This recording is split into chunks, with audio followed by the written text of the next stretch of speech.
Alright, chapter 26, the urinary system. So we'll start out with an overview of the anatomy and then go into the main functions, followed by the specifics of how urine is actually made. So the main functions of the urinary system we know obviously are to produce urine, but what does producing urine really do for the body? Well, by excreting urine, we're actually removing fluid organic waste products from our body fluids, which help us to cleanse our body, specifically our blood. Elimination is to discharge waste products into the environment, which is a really polite way of saying to urinate. And homeostatic regulation of blood plasma, which, if we remember what the word homeostasis means, is equilibrium. So we want to keep our blood plasma, the fluid portion of blood, nice and clean.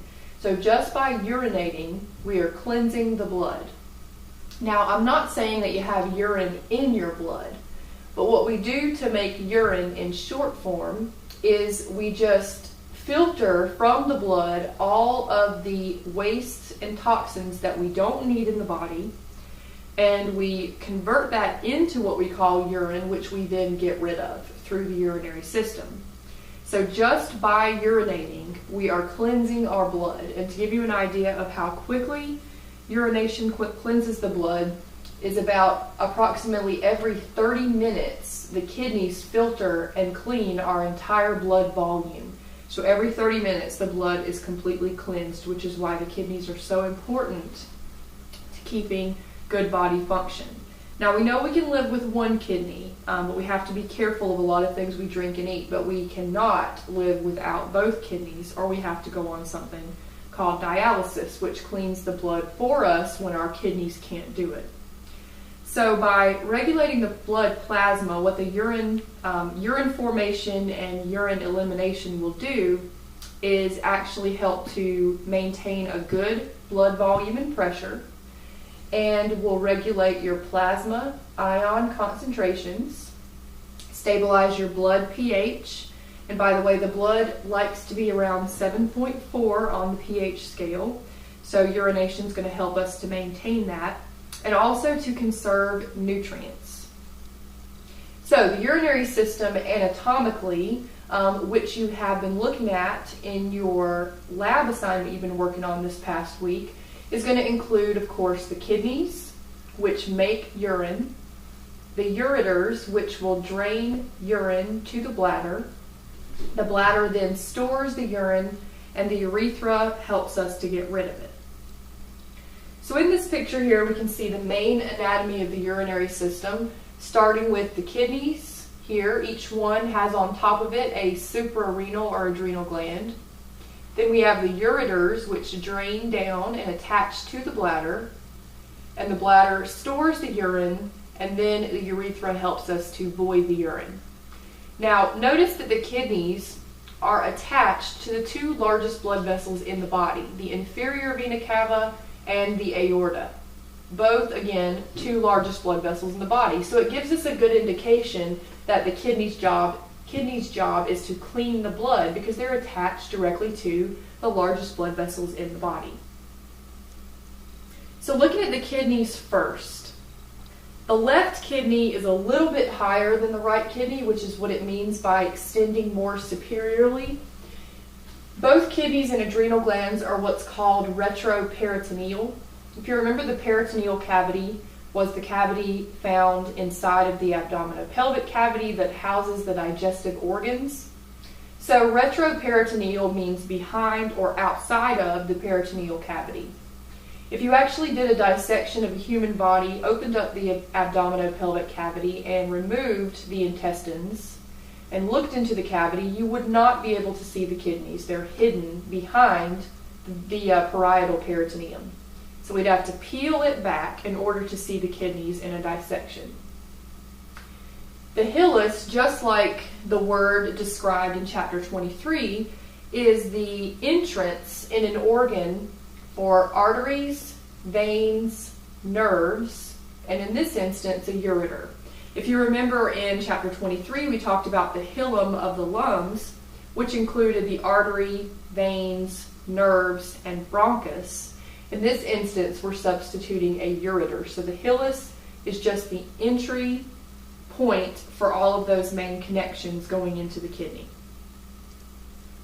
So here's a view, a posterior view through the human torso, and we can see how high the kidneys are. They're actually a lot higher than most people think.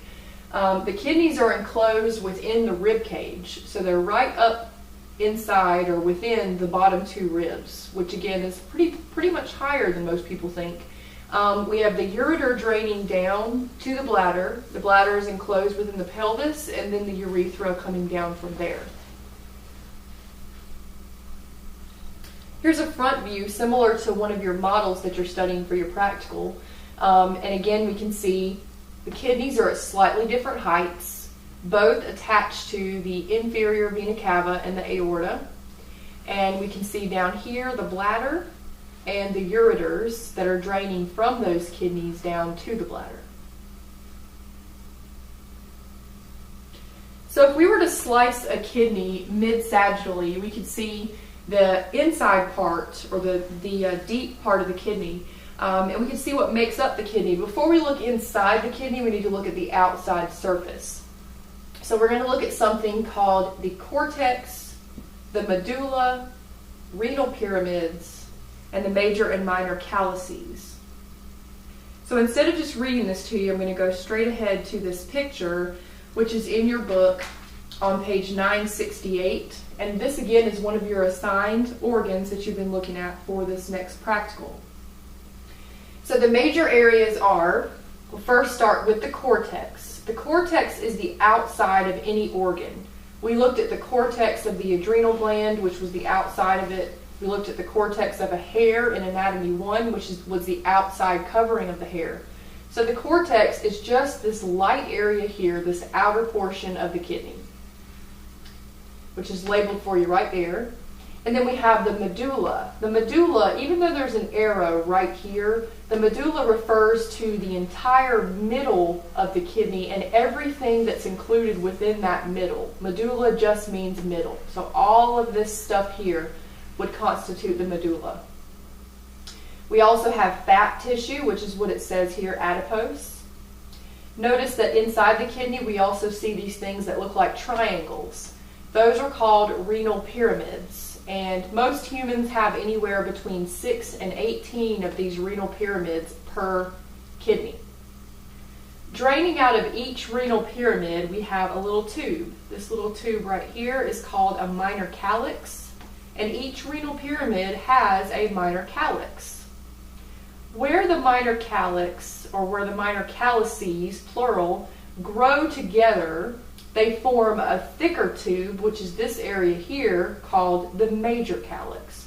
So this is the major calyx here, there's a major calyx there, and there's a major calyx there. So it's where the minor calyces connect. We call that the major calyx. The outside of the kidney is covered with a skin, kind of a brown looking skin, and that's called the renal capsule. In this area here, this is a swollen end of the ureter called the renal pelvis, and the renal pelvis then drains down into the ureter. Now each kidney contains a microscopic tubular structure called a nephron. Okay, so nephrons, since they're microscopic, we cannot see them in this picture. But nephrons are located mainly within the cortex. Again, we cannot see it in this picture because they are microscopic. But if we could take a plug of this cortical tissue out and look at it under a microscope, we would see lots and lots of nephrons. To give you an idea, each kidney contains approximately 1.25 million nephrons. This is per kidney. And the nephrons are very significant because they are actually what makes the urine. Okay? So nephrons, microscopic tubular structures embedded within mainly the cortex of the kidney, and they are the urine factories. So we're going to focus closely now on what a nephron looks like. And since a nephron is microscopic, remember again, we cannot see it in the picture of the kidney unless we look under a microscope, but I'm going to draw for you on the board the main anatomy of a nephron. And what I would suggest you do is get out a separate sheet of paper, not your outline, a separate sheet of paper, and turn it sideways, okay, where it's nice and wide, landscape style. And you're going to use that whole piece of paper to draw a nephron, and I would like that piece of paper to be dedicated just for your nephron drawing. And as we go through the chapter, we're going to add things to the picture. We're going to add to the labeling process. So go ahead and get out your paper and get ready to draw a nephron.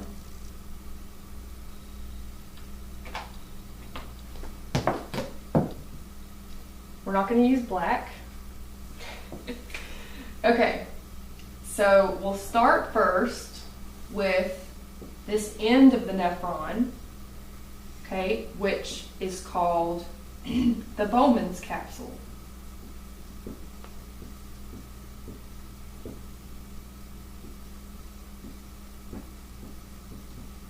Okay, and the Bowman's capsule contains a knot of capillaries called the glomerulus.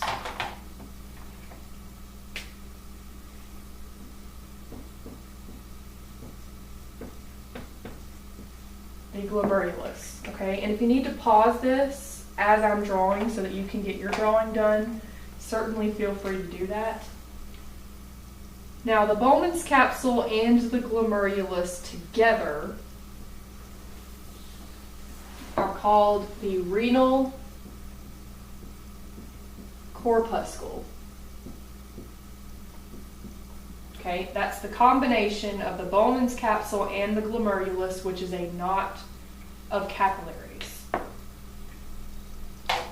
So coming off of the renal corpuscle, which again is a combination of the Bowman's capsule and the glomerulus, is a tube that is very twisted. So again, you may need to pause it to get this drawing down. Okay, this tube is called the proximal convoluted tubule, or PCT for short. Okay, proximal convoluted tubule, or PCT for short. The PCT extends down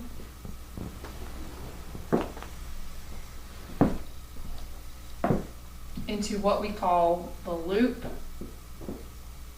of Henle. Okay, the loop of Henle. And the loop of Henle then becomes the DCT. Okay, so up here, the DCT, which is called the distal convoluted tubule, okay, or DCT. So below the distal convoluted tubule, we then have the collecting duct.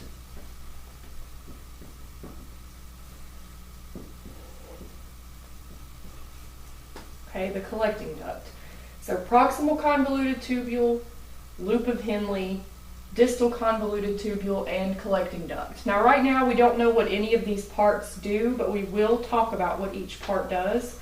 But remember again, this is a nephron, which is microscopic, and you have 1.25 million of them per kidney. Okay, so as your notes say, the nephron consists of a renal corpuscle, which is this, and the renal corpuscle is the Bowman's capsule and glomerulus.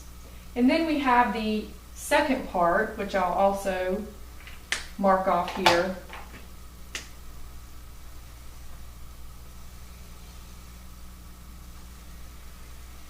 Okay, the second part, which is called the renal tubule. The renal tubule.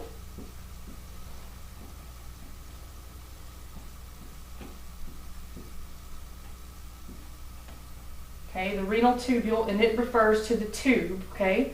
The renal tubule consists of the PCT, loop of Henle, and the DCT, but does not include the collecting duct. The nephron then empties into what's called the collecting duct, and the collecting duct will further drain until it drains into the ureter, into the bladder, out through the urethra, and then out of the body. Okay. Now, before we leave this drawing, there's a couple of other things I want to add here. One is the fluid that we find inside the tubule is called tubular fluid, okay, because it's in the tube.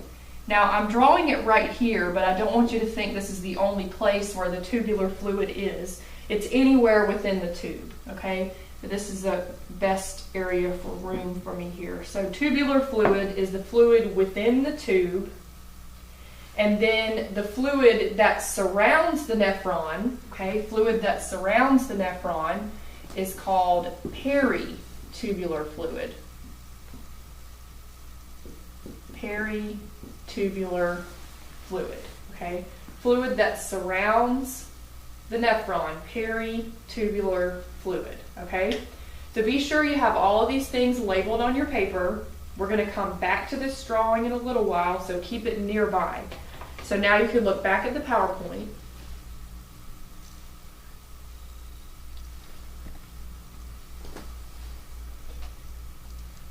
All right, so in your book, you can see this picture of a nephron, which should look something like, this is on page 971, by the way, which should look something like what you have drawn on your little figure, but of course there's a lot more stuff on this nephron, okay, which we'll eventually talk about most of those parts. All right, so there are the main functions of the nephron include production of what's called filtrate. Filtrate is the fluid that's found inside the nephron that will become what we call urine. The nephron is going to reabsorb organic nutrients, water and ions, and secrete waste products into the tubular fluid. Now, there's two things that you should define right about now, and that is secretion and reabsorption or absorption. Okay, so let's start with reabsorption. Reabsorption is to take materials from the nephron or tubular fluid into the body or peritubular fluid. Okay, to take materials from the nephron or tubular fluid into the body or peritubular fluid. Okay, and secretion is to take materials from the peritubular fluid or body and put them into the nephron or tubular fluid. Again, to take materials from the body or peritubular fluid and put them into the nephron or tubular fluid. Okay, so which one of those, secretion or reabsorption, do you think is for good stuff? Well, the answer should be reabsorption. Reabsorption, what we said, was that we're taking things from the nephron and putting them into the body or peritubular fluid. Well, if we've got a toxin or a waste, we don't want to put it into the body. That doesn't make any sense. So reabsorption is going to be for things we would like to hold on to. Nutrients, vitamins, ions, water, all the good stuff. Secretion, we're taking things from the body and putting them into the nephron, which will inevitably be urinated out. So anything that we're going to put into the nephron is usually things we don't want because they're toxic or considered a waste, or something we have too much of that we can afford to get rid of in the urine. So be sure that you remember the difference between reabsorption and secretion as we go through the function of the nephron. All right, there are two kinds of nephrons found in the body. We have cortical and juxtamedullary. The cortical nephrons are nephrons that make up about 85% of all the nephrons in the body. They make up about 85% of all the nephrons in the body, and they are they characteristically have short loops of Henle. They have short loops of Henle, and they're located almost entirely within the cortex, which is where they get their name, cortical. Okay, so in this picture here, we can see the cortical nephron, and this represents the cortex, and this nephron is almost entirely within the cortex and has a very short little loop of Henle. Juxtamedullary makes up 15% of nephrons, and it's located within the cortex, but the loop of Henle is very long and it extends deep into the medulla, which is where it gets the name juxtamedullary. So the loop of Henle is long and extends deep into the medulla. All right, glomerulus anatomy. So we're going to focus in on the glomerulus, which was that network of blood vessels that I told you about in the Bowman's capsule that you drew. The glomerulus anatomy is, we need to remember that the glomerulus is a little knot of capillaries, which are very fine, very thin-walled blood vessels. So the glomerulus is covered by some weird little cells that are called podocytes.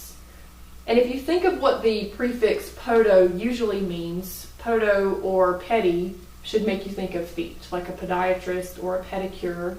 And a podocyte is a cell that has lots and lots of little feet. And that kind of cell, what it's going to do is it's actually going to cover the knot of capillaries. Okay, so let me show you what that looks like. So in this picture here, what you're looking at is the Bowman's capsule that we just drew. There's the Bowman's capsule, okay? And here is the glomerulus, okay, the network or knot of capillaries. Glomerulus there, all right? Now look closely on that glomerulus and you can see these weird little cells. There's the nucleus and there are all the legs, the little feet, okay? So those little podocytes are covering up the capillary. You can see them everywhere. Now look between the feet, the little feet or pedicels of the podocytes. You can see where the blood vessel is shining through, okay? That area there where we can see those the little red showing through the capillary, that's called the filtration slits. Those are the filtration slits. Now what is that all for? Well, I told you that urine, or what we call urine, the remnants of it, come from the blood. Okay, so we're going to filter out the blood and turn that blood, or the bad stuff in the blood, we're going to turn it into urine and then get rid of it. Well, we said we don't have urine in our blood, so how are we actually getting stuff from the blood? Well, if you remember when we talked about blood a little bit, in Anatomy 1, and we also brought it up again in Anatomy 2 in Chapter 20, what are the two main components of blood? Well, the first is blood cells, things like red blood cells, white blood cells, platelets. And the fluid part of blood is called plasma. Now, what does plasma look like? Plasma is kind of a yellowish, clear fluid. Does plasma look sort of like urine? Kind of does. Kind of looks sort of like urine. So what we're going to be doing is filtering yucky stuff from the plasma and then converting that into urine. Now, would you think it was strange if you had urine or had blood in your urine?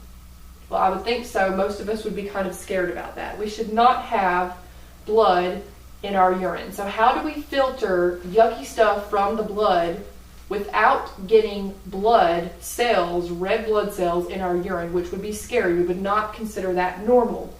Well, the answer is the podocytes. They're going to help us to filter the blood and not allow for any blood cells to get into the urine. And they do that by using their filtration slits. Okay, so let's look at a close-up of this. So here's a cross section through the capillary. Okay, there's the capillary there, there's a capillary there, and that's a giant red blood cell. Okay, There's the podocyte, the cell with all the feet, and here are the feet coming around here. Now the space between the feet, those are filtration slits where plasma can squeeze through and we can convert that plasma and waste into urine. But look how big the red blood cell is in comparison to those filtration slits. The red blood cell is too big to fit through those filtration slits. So we should not have blood in our urine, enough blood to see. That would be an indication something's going on. Okay? Now let me give you an everyday example to help you understand this a little bit better.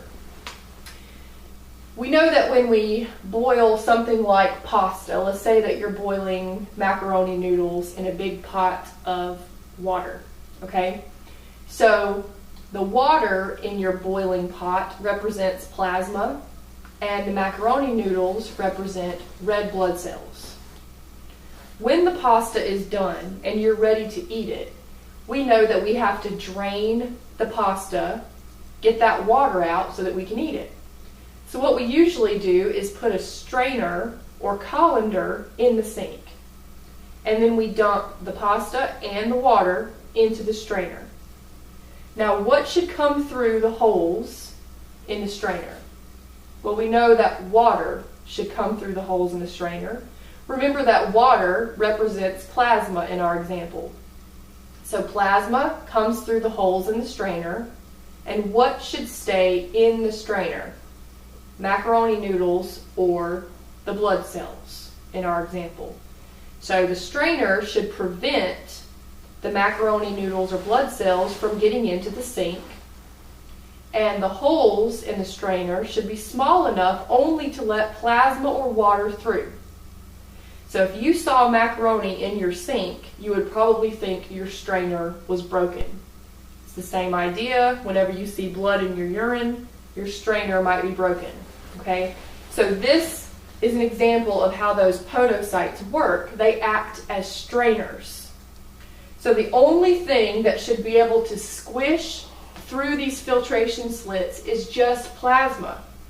And that plasma can then be converted into urine, and we can get rid of all the waste that was in our blood while keeping the red blood cells in the blood circulation and not in the urine.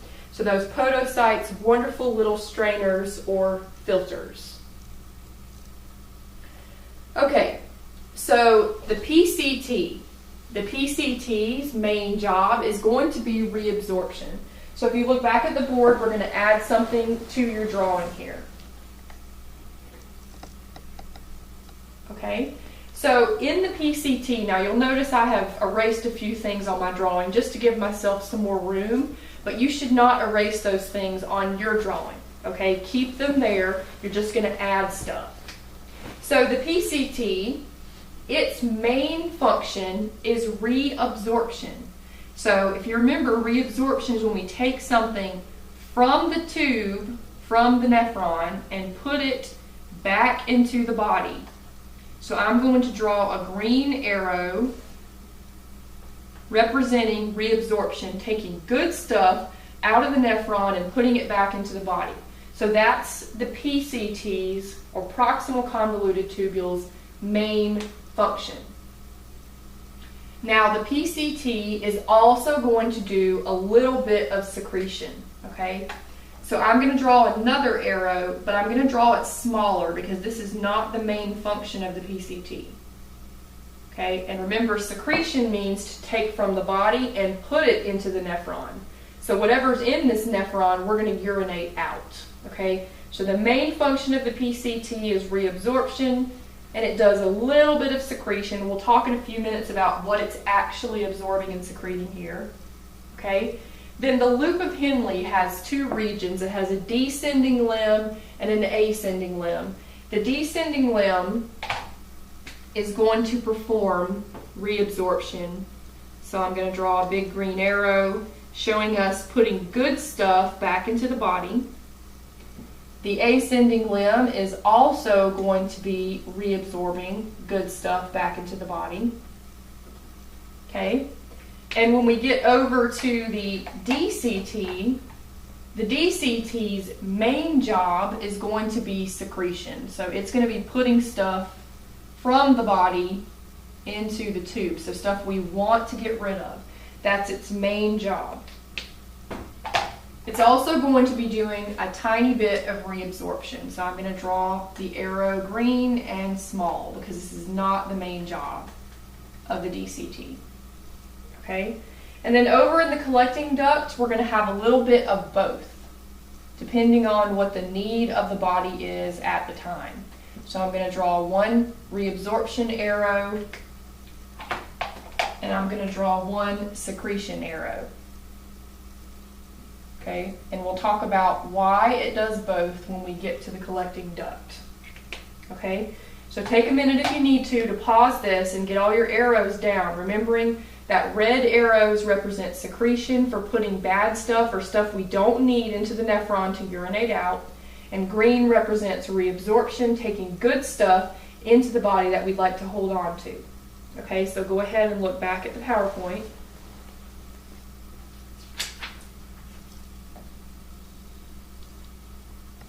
Okay, so the DCT is going to actively secrete things like ions, toxins, and drugs, and we'll talk a little bit about what specific ions, toxins, and drugs we're referring to here. And it also does a little bit of reabsorption, and we just put all our arrows in, so we should be good up to this slide. Okay, so urine, just by urinating, you're regulating your blood's homeostasis. And you're going to be regulating your blood volume and composition. So let's think about how that's possible. When we know that when we drink a lot, especially when we drink a lot of water, we have to urinate more, right? The more we drink, the more we have to go. Well, how does that water translate into making more urine? Well, the answer is whenever we drink a lot of fluids, we know that as we digest food and drink, when the food and drink get into our small intestine, we're going to begin absorbing nutrients and water from everything that we've eaten. When we get into the colon, we're going to absorb water. So as our intestines absorb water back into the body, much of that water will go into the blood and raise the blood volume. So the more we drink, the higher our blood volume will go up, which is why maybe if you've given blood before, you've been told to drink a lot of water. If we drink a lot of water and our blood volume is high, our blood is nice and thin and moving quickly, this helps us to give blood very fast. If we're dehydrated and we don't have much fluid, our blood volume drops and the blood becomes thicker and a bit more sludgy, harder for it to move around. So when we try to give blood, when we are dehydrated, we have a much harder time and it's much, much slower. So whatever we eat or drink eventually absorbs and raises the fluid in it, will raise our blood volume. So drinking a lot helps keep the blood moving quickly and easily throughout the body. Now, as we make urine, there are three major things we're going to try to excrete in our urine. The first is urea. Urea is the most abundant organic waste that we get rid of. And it's mostly from the breakdown of protein or amino acids in our diet. Creatinine is made in skeletal muscle through the breakdown of creatine phosphate. Okay, it's made in skeletal muscle from the breakdown of creatine phosphate. Uric acid is a waste product formed when during the recycling of nitrogenous bases like from RNA. Recycling of nitrogenous bases like from RNA. These are things that we don't want to keep in the body, things we want to get rid of. So when we're secreting stuff, these are the main three things we're going to be secreting, and we'll add that into our drawing in just a second. So there are three basic processes of urine formation. The first is filtration. Okay, filtration is going to mainly take place in the renal corpuscle, which includes the Bowman's capsule and the glomerulus. Filtration will be controlled by blood pressure and blood volume. Reabsorption, remember, is when we take good stuff and put it back into the body. And secretion is when we put bad stuff or things that we don't need or have too much of into the fluid of the nephron and urinate it out. So renal function, okay, is going to be identified as filtration in the renal corpuscle, nutrient reabsorption along the PCT. We've already drawn these arrows in, so this should all be familiar. Active secretion at the PCT and DCT. And the loop of Henle will regulate our final volume and solute concentration. So we'll see that here in just a minute. So starting with glomerular filtration, we've already kind of addressed this, so this won't take long. Right here is, again, this is the renal corpuscle, the Bowman's capsule, okay? That's the capillary. And what we're going to be doing in filtration is we're going to be squeezing out plasma, okay, into the Bowman's capsule, and the plasma will contain organic waste and all the things we want to get rid of. But we should not be squeezing out any red blood cells into our urine, because those filtration slits should be protecting us from allowing any blood into the urine.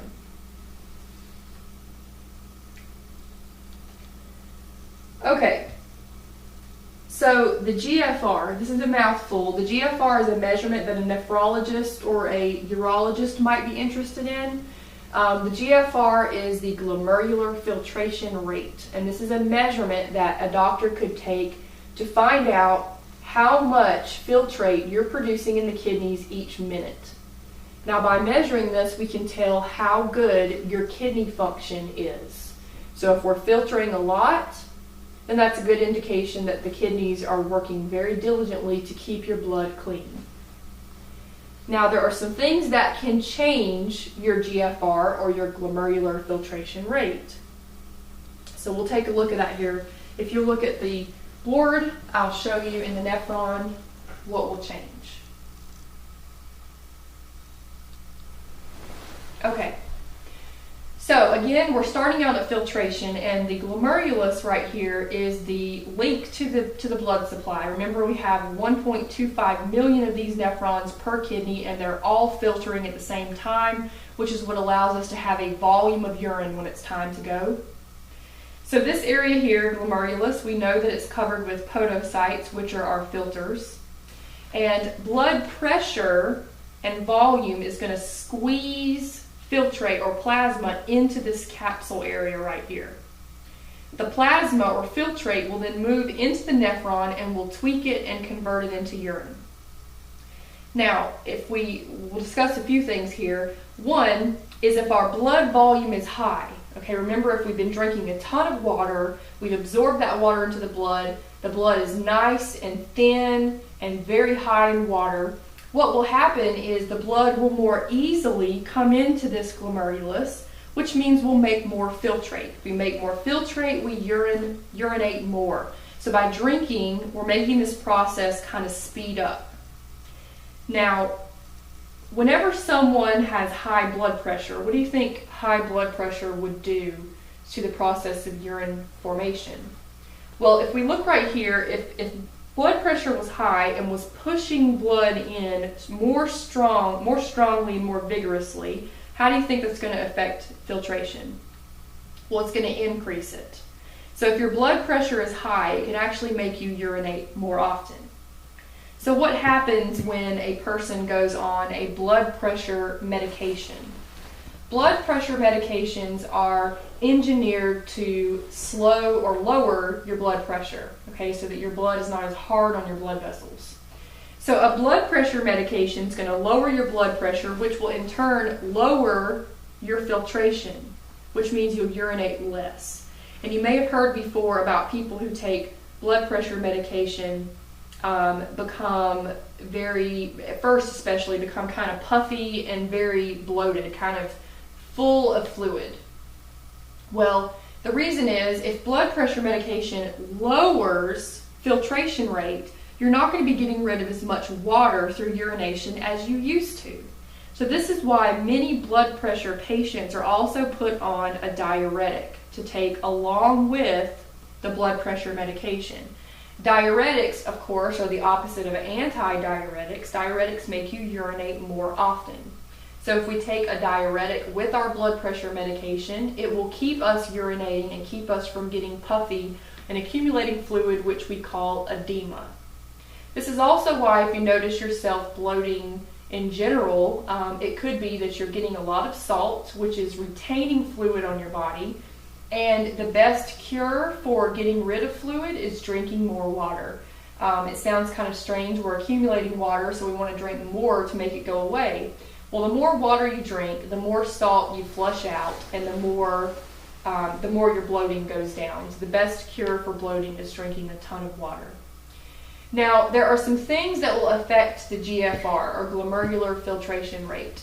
Let's say that something really bad happens. You get very upset. Let's say the fight or flight response. Something extreme as being chased by an axe murderer or experiencing something very scary or emotional. What happens when our sympathetic nervous system kicks on and we become very upset and we either need to fight or run? The body is not interested in making urine at that time. The body's more interested in your survival and whatever it can do to help you survive. So whenever we get upset, the glomerulus actually vasoconstricts, which means it's going to kind of clamp a little bit. So if this blood vessel clamps, that will affect how much blood comes into the Bowman's capsule, which means urine production goes way down. Okay, so when we're upset, we're not making urine as much because we're going to have vasoconstriction or squeezing of the glomerulus. So what if we have gotten away from whatever's scaring us or upsetting us and our body's ready to get back to normal? Well, the answer for that is, if you look back at the board, if you look back at the PowerPoint, is the juxtaglomerular apparatus, or JGA. Okay, another mouthful. So the juxtaglomerular apparatus will help us when we're ready to get our urine production back up to normal again. So I'm going to go back to this original picture of the glomerulus to show you the JGA.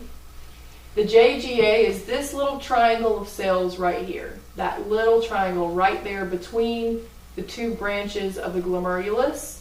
The JGA, juxtaglomerular apparatus. Okay, it's going to release two hormones to help our urine production go back up, which we were just getting ready to look at in our slide. The two hormones that are going to be released by the JGA are renin and erythropoietin. Renin and erythropoietin will increase blood volume and red blood cell production. Okay, so if our blood volume has gone down and we're not filtering very much, the renin and erythropoietin will help raise our blood volume and pressure as well as our blood production, which will increase filtration rate. So we'll go back to our normal GFR. Okay, now this we just discussed, so we'll just look at it in our notes. Sympathetic activation, whenever we're upset, this is the being chased by an axe murderer thing, fight or flight. The sympathetic nervous system will produce powerful vasoconstriction of afferent arterioles. This will decrease your GFR and slow down production of filtrate. Okay, and to get back to normal, we'll stimulate the JGA, which is the juxtaglomerular apparatus. Renin and erythropoietin will be released and we'll be back to normal again. Okay, so the glomerulus is going to squeeze out all the plasma filtrate that we're going to convert into urine. Okay, so as we go through this slide, I would recommend having your drawing right nearby so you can add some things to your drawing.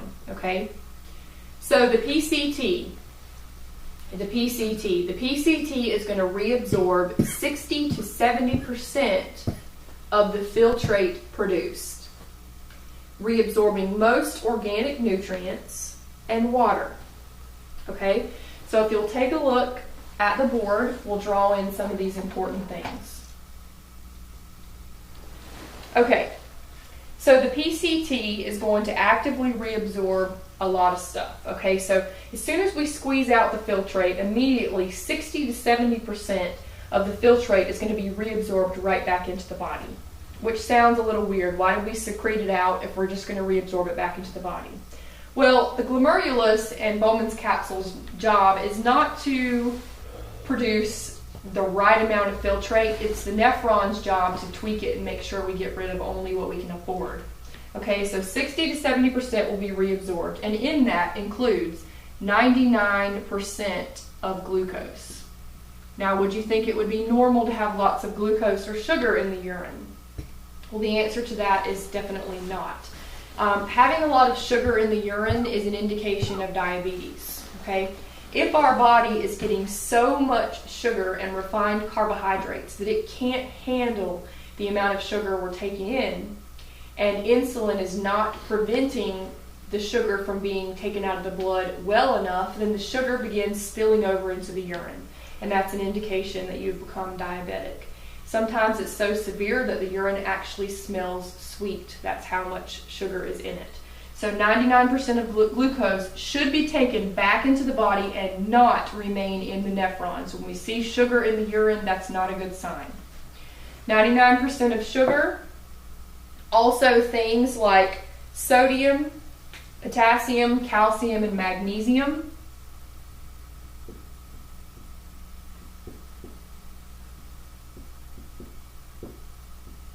Okay, sodium, potassium, calcium, magnesium, phosphate, bicarbonate, and water. Okay, phosphate,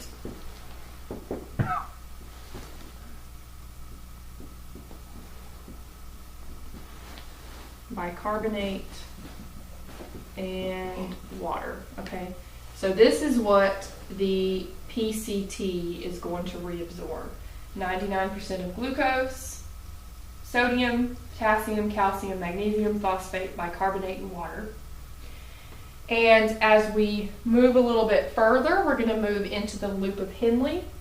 Now the loop of Henle, and I'm going to write this down a little bit lower so that we can get out of the way of this stuff for the PCT.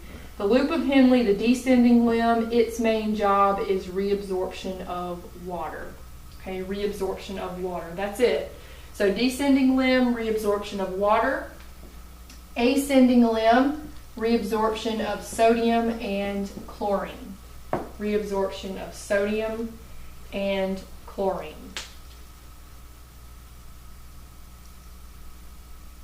Okay, the DCT performs the final adjustment of urine by actively secreting or absorbing.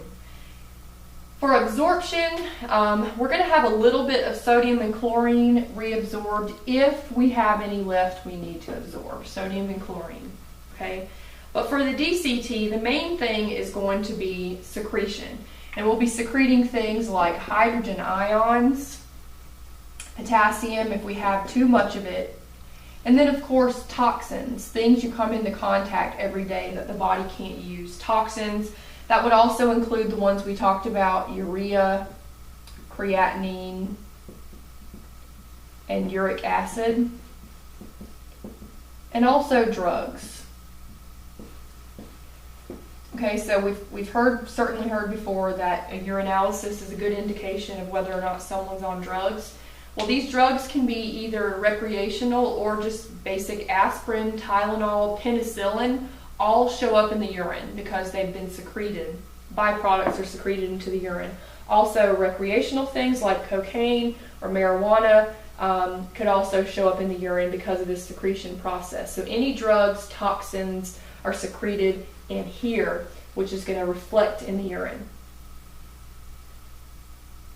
Okay, so water and solute loss is regulated by aldosterone and ADH. Aldosterone is going to control the sodium pumps of the collecting system and the DCT. Okay, it's going to control the sodium pumps of the collecting system in the DCT.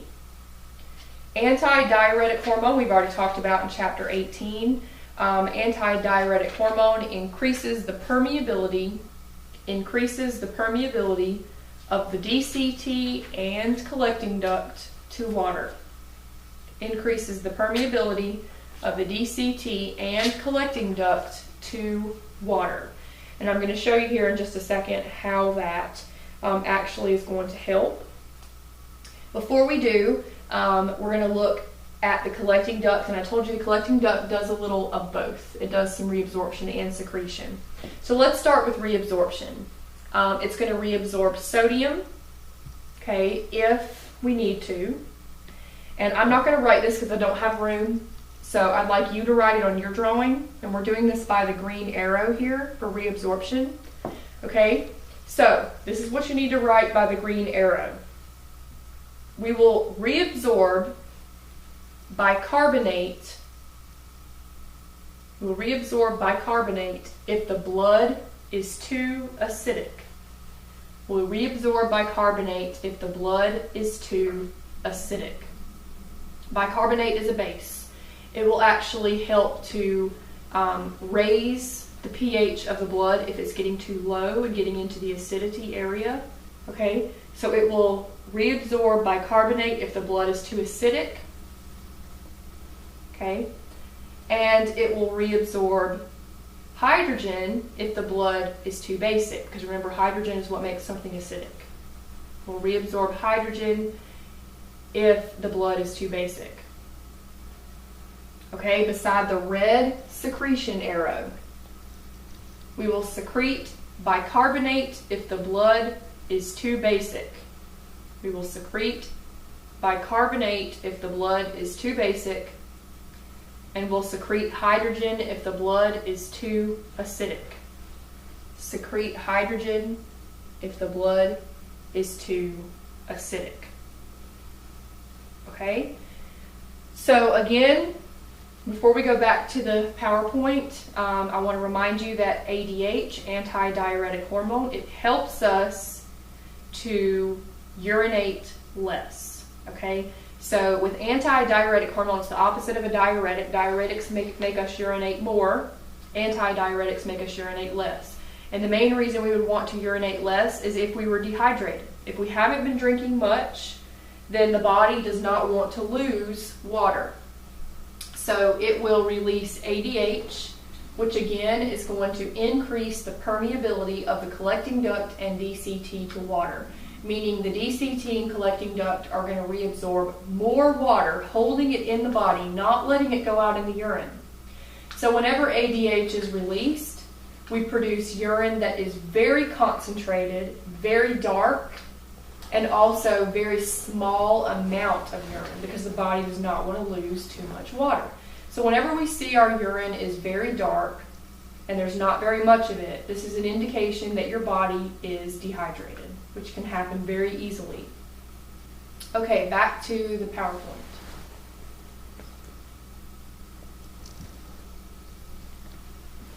Alright, so the composition of normal urine is going to vary with metabolic and hormonal events of the body. So what medications you're on, what you've eaten, if you're having PMS, if you're on your period, if you're pregnant, if you're in menopause, all those things are going to reflect in the urine. And it will reflect the filtration, absorption, and secretion of the nephrons. Urinalysis is the chemical and physical analysis of urine. Thank goodness we have urine testing strips and lab techniques that we can use to analyze the urine. In the good old days, doctors used to taste urine to determine if their patient was sick or not. If we tasted the urine and it tasted very bitter or sour, then that could mean it was too acidic, or if the urine tasted very sweet, this was an indication of diabetes. So I'm glad we're past those days. Also, urine, because it contains so much ammonia, which is considered can be considered a disinfectant, people used to collect their urine in buckets and use it to clean and disinfect their homes. I can imagine that did not come with a very pleasant aroma. So a summary of renal function. Each segment of the nephron collecting system contribute to making urine. The glomerulus, of course, filtration. PCT, mainly reabsorption. Descending limb, reabsorption of water.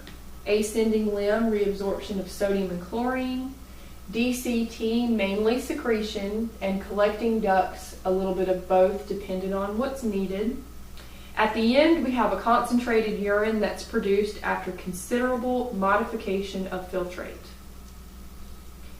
Now, the remaining part is just about the anatomy, which you are coming up on practical for. So the anatomy, once we have formed the urine will then drain through the ureters into the bladder where it will be stored until we eliminate it. So this is a picture of the urinary system that has been dyed so that we can actually see the main components of it. Up here we can see a very faint outline of a kidney. There are the minor and major calyces that drain into the ureters down to the bladder. The ureters are a pair of muscular tubes that go from the renal pelvis down to the bladder. And just like the digestive tract, the ureters also carry out peristalsis, which is a squeezing, muscular wave-like contraction that pushes urine toward the bladder. That way we can lay flat on our back and urine does not back up into the kidneys again. Peristalsis keeps it going only in one direction, which is down. The bladder is a hollow muscular organ that's used for the storage of urine, and contraction of the detrusor muscle will void or empty the bladder. Some of the main features of the bladder we'll look at here in this picture. I'm going forward a bit. This picture is on page 999 of your textbook, one of your assigned pictures for your lab practical. So here's the bladder, of course, and on the inside we have rugae, which we talked about in digestive chapter. It's extra tissue for expansion of the bladder so the bladder can stretch. Then we have the trigone, which is like a funnel that funnels urine into the urethra, which we use to void urine from the body. Now this is a male, and we can tell that because the prostate is here. The prostate surrounds the urethra, and we can see why prostate problems could dramatically affect urine and sexual function, because the prostate, if it becomes enlarged, can actually squeeze the urethra shut and make it impossible to urinate, and also impossible for reproductive function, or even very, very difficult for reproductive function.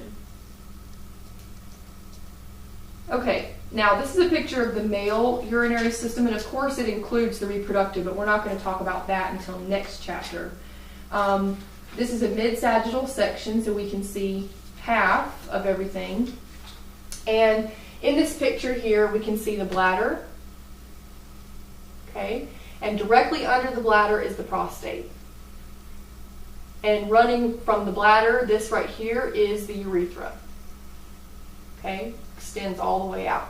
Now there's a couple of things we should note about the male urinary system. Is one, the urethra is much longer in a male than it is in a female, and this actually has some important effects, which we'll talk about in just a second when we compare it to the female. But also the urethra in men is shared with the reproductive system. So you can see the reproductive system begins here at the testicle and continues along this tube, which is the vas deferens, all the way back around the back of the bladder, through the prostate, and then it joins into the urethra. So as we know, men ejaculate and urinate from the same urethra. Okay? So the urethra in men, again, is different because it's longer and also because it's shared by the reproductive tract. In women, the two are completely separate. So to break any kind of misunderstanding, women do not urinate from their vagina. A lot of people think that. It's not true. Hopefully by now we've figured that out. But what we're looking at here, of course, is a mid-sagittal section through a female. We can see half of everything. There's the ovary and the fallopian tube, which we'll talk about in the next chapter. And then the pear-shaped muscular uterus where the baby's kept. And this is only for production of a baby. It's used for nothing else. Down here, the cervix. That's what's scraped when you have a pap smear. And then this area here is the vaginal canal. Notice the vaginal canal is not in the least bit connected to the bladder or the urethra. So here's the bladder, there's the urethra. Okay, two completely different tubes, not connected at all. So for women, the urethra is very short and it is completely separated from the reproductive tract. Now the fact that the urethra is so much shorter in women actually allows women to be much more susceptible to urinary tract infections. Bacteria do not have to go very far to get up into the bladder and cause problems. But in a man, the urethra is so much longer that by the time bacteria begin to move up into the male reproductive system or urinary system, the white blood cells can usually take over and prevent the infection. Also, the prostate is not fully understood. We know some of its functions, but one of the things that scientists believe the prostate may do, we know the prostate produces an acidic secretion, and it's believed that this acidic secretion actually prevents men from getting urinary tract infections, that the prostate may help against that, which of course women don't have. Alright, so the urethra extends from the bladder to the exterior of the body and passes through the urogenital diaphragm or external urethral or urinary sphincter. It differs in length and function in males and females, which we just covered. And urination is coordinated by the micturition reflex. Micturition is a very sweet way of saying to pee or urinate. On page 1001, we can see the picture of the micturition reflex and how it actually works. So instead of reading it, let's look at it. So what happens, and they've colored in the bladder nice and yellow for a vivid example. Once the bladder's full, the stretching of the bladder, stretch receptors pick up on that stretching and send a message to the spinal cord, which propagates a message to the brain, where you become aware that you have to go. We then allow relaxation of the external urethral sphincter, which allows us to begin the urination process. So again, bladder is full, causes stretch receptors to pick up on the signal and spread that up to the brain. The brain becomes aware that we have to go, and we're able to relax our external urethral sphincter, and urination begins. When we age, the major concerns for the urinary system is a natural decline in the number of functional nephrons, a reduction in the glomerular filtration rate, and a reduced sensitivity to ADH, meaning it's easier for elderly people to become dehydrated. We also could have problems with the micturition or urination reflex, which is known as incontinence. And that concludes chapter 26.